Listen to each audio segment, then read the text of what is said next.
Kita ingin sekolah kita ini akan mengukir banyak prestasi. Kita ingin sekolah kita ini akan dikenal oleh orang sehingga nilai jualnya jauh lebih tinggi dari nilai jual sekolah lain.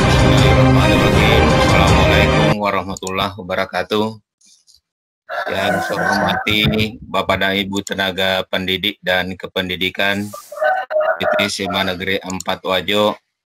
Alhamdulillah pada hari ini Selasa tanggal 26 Januari 2021 kita masih diberi kesehatan, kita masih diberi nikmat kesempatan oleh Allah Subhanahu wa taala sehingga kita masih bergabung di room ini dalam rangka mengikuti apel pagi secara virtual.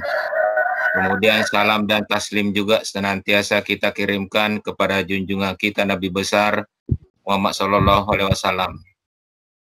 Bapak dan Ibu yang saya hormati, mengawali apel pagi pada hari ini, terlebih dahulu saya menyampaikan ucapan terima kasih dan penghargaan kepada kita semua yang masih setia mengikuti apa yang kita sudah putuskan di dalam rapat, yaitu apel pagi setiap hari.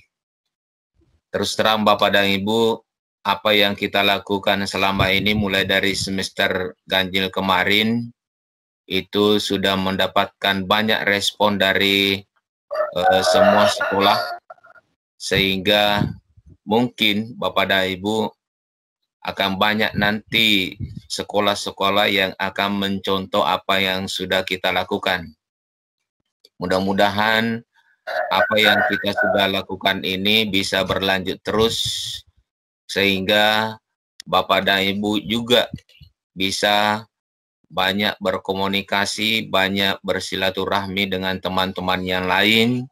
Karena salah satu tujuan dari apel ini tidak lain adalah kita ingin terus menjalin komunikasi Bapak dan Ibu. Kita ingin terus supaya sekecil apapun masalah yang kita hadapi di dalam pekerjaan kita sehari-hari, itu ada ruang untuk mendiskusikannya. Bapak dan Ibu yang saya hormati, salah satu hal yang saya ingin tegaskan kepada kita semua bahwa untuk aplikasi Asikolapi, tentunya alur penanganan siswa itu mohon Bapak dan Ibu dikaji baik-baik. Karena saya melihat di aplikasi itu ada penanganan yang tidak memenuhi alur atau tahapan yang semestinya. Semestinya tahapan penanganan siswa itu diawali dari guru mata pelajaran. Kemudian sesudah guru mata pelajaran melakukan penanganan, kemudian dialihkan ke wali kelas. Kemudian sesudah wali kelas melakukan penanganan, kemudian diambil alih oleh tim penanganan. Kemudian setelah tim penanganan juga melakukan penanganan dan tidak ada perubahan, baru disorong ke BK, koordinator BK untuk melakukan kunjungan rumah. Kemudian sesudah itu tahapan berikutnya, kalau tidak ada perubahan maka penanganan itu diambil alih oleh kesiswaan. Kemudian terakhir finalnya nanti dieksekusi oleh tim mutasi. Ini alur yang kita sepakati di dalam aplikasi Bapak dan Ibu. Saya melihat di aplikasi kemarin ada penanganan yang langsung lompat, tidak ditangani oleh wali kelas. Dari guru mata pelajaran langsung ke tim penanganan. Ini harus dipahami Bapak dan Ibu alur ini, agar supaya ada ruang kepada anak-anak kita untuk berpikir, untuk bisa kita komunikasikan dengan orang tuanya. Nah, kalau kita percepat penanganannya, misalnya dari guru mata pelajaran langsung ke BK, itu tidak fair Bapak dan Ibu, karena itu tahapan yang kita sudah sepakati. Bapak dan Ibu yang saya hormati, setiap kali kita melakukan sebuah pekerjaan, maka pekerjaan yang kita lakukan itu harus diawali dengan niat. Oleh karena itu, pada kesempatan yang sangat berbahagia ini, saya ingin menyampaikan kepada kita semua, terutama kepada tenaga pendidik, bahwa ada kiat untuk menjadi guru yang profesional. Bagaimana kiat kita supaya kita menjadi guru yang profesional? Sebenarnya Bapak dan Ibu, ketika kita sudah terima sertifikasi, berarti sudah melekat pada diri kita itu adalah guru yang profesional. Tetapi, apakah betul-betul kita sudah profesional, Bapak dan Ibu? Untuk menjadi guru yang profesional, ada kiat-kiatnya. Yang pertama, Bapak dan Ibu, untuk menjadi guru yang profesional adalah, pertama kita harus meluruskan niat kita dulu. Artinya, Bapak dan Ibu, niat kita sebagai guru itu harus diluruskan. Apakah betul niat kita itu ingin menjadi guru atau ingin menjadi tenaga pengajar? Apakah kita betul-betul ingin menjadi guru yang profesional atau tidak? Untuk menjadi guru yang profesional itu harus diluruskan. Saya yakin dan percaya Bapak dan Ibu, niat itu adalah pondasi utama untuk melakukan sebuah pekerjaan. Ketika niat itu dilakukan dengan ikhlas, maka yakinlah apa yang dikerjakan pada hari itu semuanya bernilai ibadah, Bapak dan Ibu. Yang kedua, Bapak dan Ibu, kiat untuk menjadi guru yang profesional adalah membetulkan motivasi.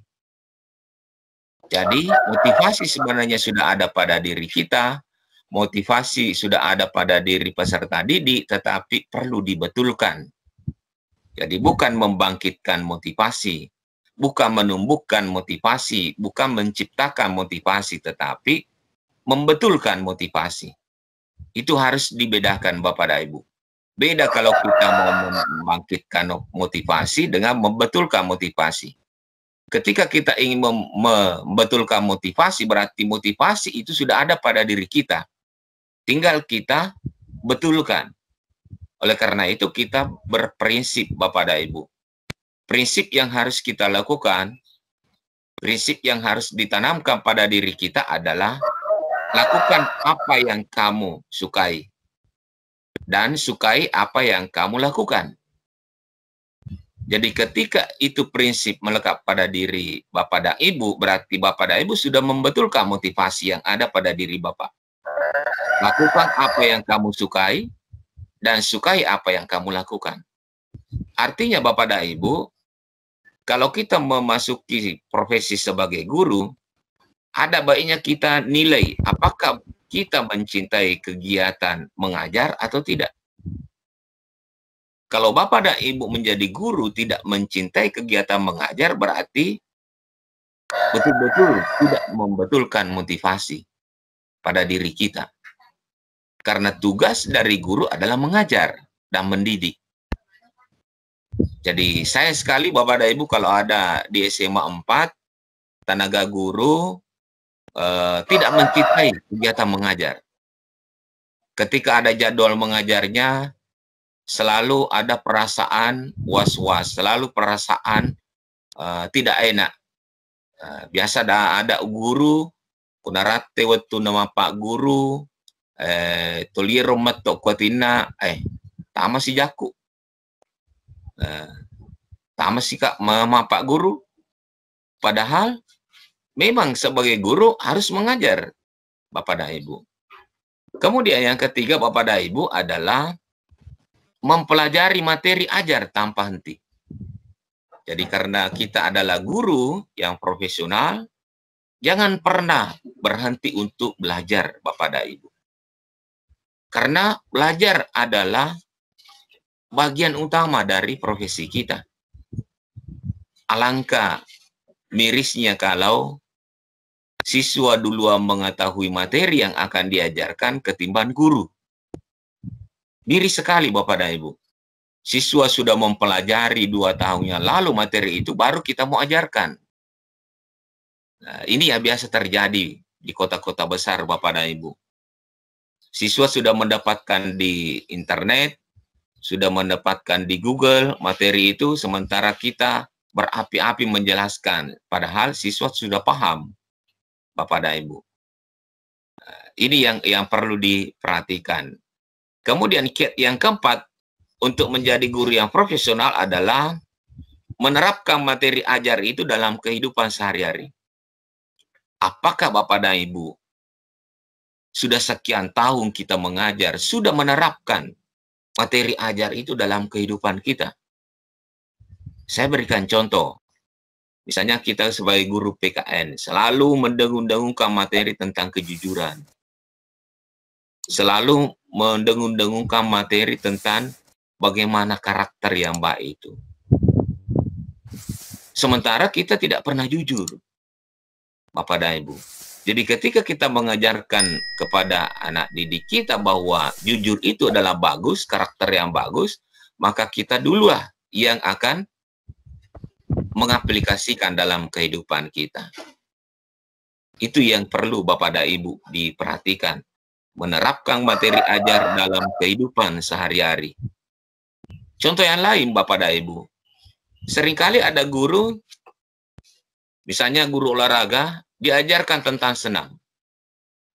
Tapi tidak pernah dia melakukan senam.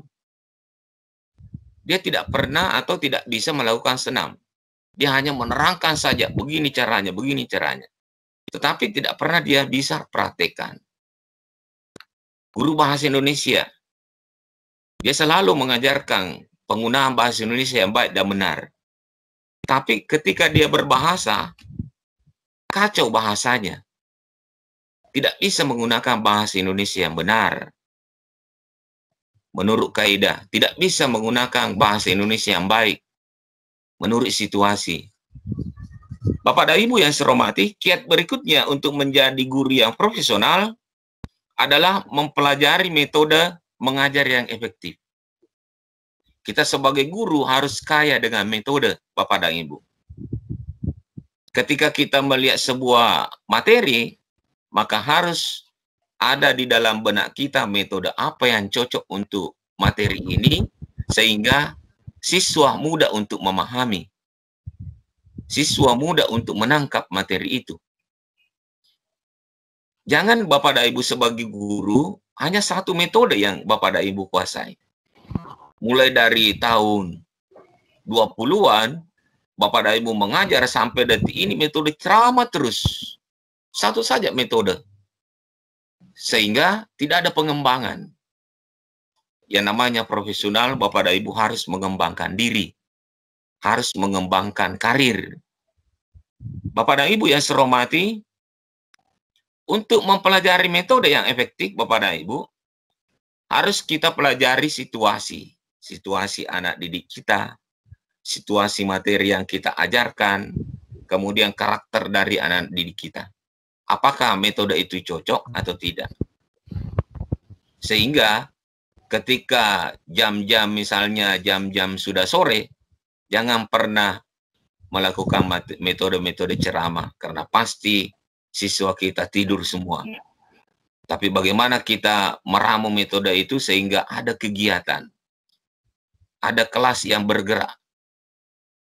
Kemudian yang keenam Bapak dan Ibu, kiat untuk menjadi guru yang profesional adalah mempelajari murid yang diajar. Jadi sebagaimana dari Finlandia, rasa ingin memiliki itu. Jadi guru, Bapak dan Ibu harus mengenal aspek-aspek murid yang diajar. Bagaimana keinginan murid, bagaimana minat murid, karena dalam satu kelas tentunya karakter yang kita hadapi itu kompleks.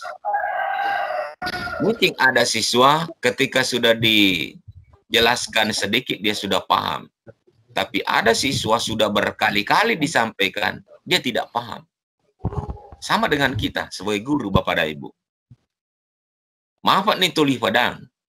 Maka dayero alur penanganannya, apa mulai guru mata pelajaran, letuk kue. Tetapi angka mompa dena pahangi. Masih ada yang kurang paham. Ini yang terjadi. Karena kurang pahamnya itulah, maka perlu dijelaskan kembali, Bapak dan Ibu. Kemudian kiat yang terakhir yang saya sampaikan untuk menjadi guru yang profesional adalah memperhatikan akhlak murid.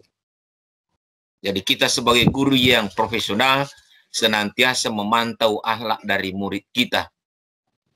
Bapak dan Ibu yang saya hormati, ilmu tanpa moral adalah buta. Oleh karena itu,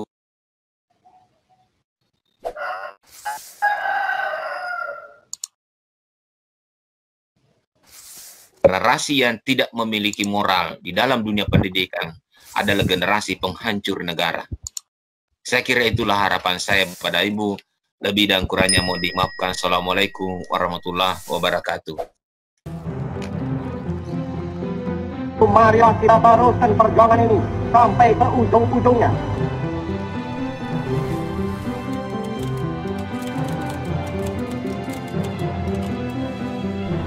Kalau Anda mengatakan mimpi tidak mampu, saya sudah buktikan mampu kok.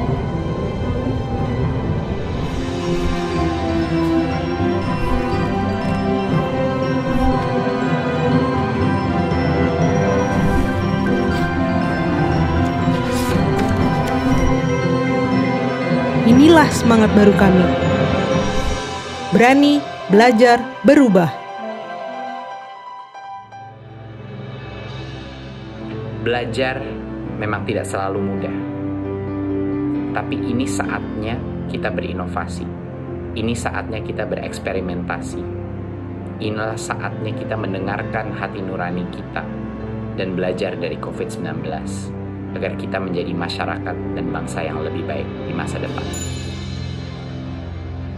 Brilian yang Pak Yasir dan kawan-kawan di SMA Negeri 4 Wajo kembangkan, dan jujur ini memang menjadi salah satu model yang saya ingin supaya SMA negeri kita yang lain maupun yang swasta yang ada di seluruh Sulawesi Selatan bisa belajar pada best practice yang sudah ditunjukkan oleh kawan-kawan kita di SMA Negeri 4 Wajo. Perubahan tidaklah mudah, namun kehadirannya selalu memberikan pembelajaran. Sejak pandemi COVID-19, kita dipaksa untuk mengenali dan mempelajari perubahan. Tak disangka, sudah sejauh ini kita beradaptasi dengan perubahan. Semua entitas dipaksa untuk memahami dan memanfaatkan teknologi agar anak Indonesia tetap mendapatkan hak belajarnya. Perubahan menuntut kita untuk berani berubah agar kita bisa bertahan. Mengakselerasi rencana kita untuk memperbaiki mutu pendidikan di Indonesia.